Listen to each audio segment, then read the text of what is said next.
হর হর মহাদেব, আদেশ জয় মা মহাকালী।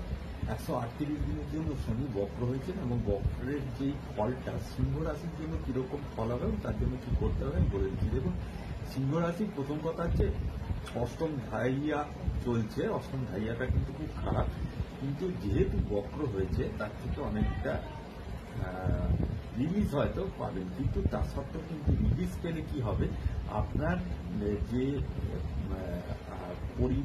মানে বাড়ির পরিবেশের যে মহলটা, যে পারিপার্শ্বিক পরিবেশ এবং আপনার যেখানে কর্মস্থলের পরিবেশ, সেই কর্মস্থলের পরিবেশটা একটা সাভোকেশন যুক্ত থাকবে এবং সেটা একটা খুব উত্তপ্ত যুক্ত থাকবে এবং শত্রু ভাবাপন্ন এটা কিন্তু থাকবে। এর ফলে কি হবে, আপনার যে কাজকর্ম একবারে কিন্তু টোটালি আউট হয়ে যাবে, একদম টোটালি আউট হয়ে যাবে। অষ্টম ঢাইয়া যেহেতু আপনার চলছে, ঠিক আছে, রানিং একদম চলছে, সেহেতু আপনার টোটালি একদম ডিস্ট্রয় হয়ে যাবে। দেখবেন আপনি এইটা, এই ডিস্ট্রাকটিভ যে জিনিসটা কাজকর্মের ব্যাপারে বা কোনো জিনিসের লেনদেনের ব্যাপারে যে একদম আটকে যাওয়ার ব্যাপারটা আপনাদের আগস্ট মাস অব্দি এটা চলবে।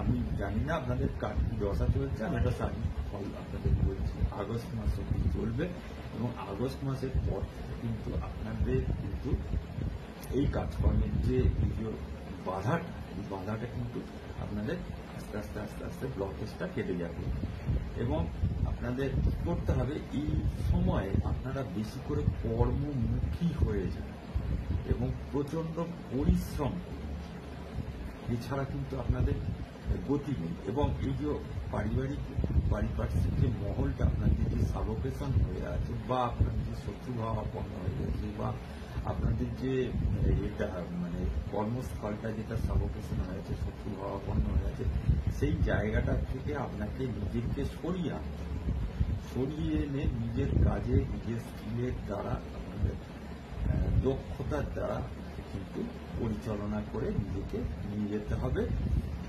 আপনাদের দেখুন, মঙ্গল যেহেতু শনির উপর দৃষ্টি আছে, মঙ্গল আপনাদের নবমপতি এবং চতুর্থপতি, সেই জন্য কি হবে, মঙ্গল কিন্তু শনিকে অনেকটা কন্ট্রোলের ভেতরে আনার চেষ্টা করবে এবং আলটিমেটলি 138 দিন বাদে আপনি কিন্তু খুব শুভ ফল পাবেন। আপনাদের এই জন্য একটা উপাচার রয়েছে, সেটা হচ্ছে যে আপনারা প্রতি মঙ্গলবার হনুমানজির মন্দিরে গিয়ে চামেলি ফুলের প্রদীপ দান করুন এবং প্রতি শনিবার শনি মন্দিরে গিয়ে সর্ষের তেলের প্রদীপ দান করুন। হরিওম।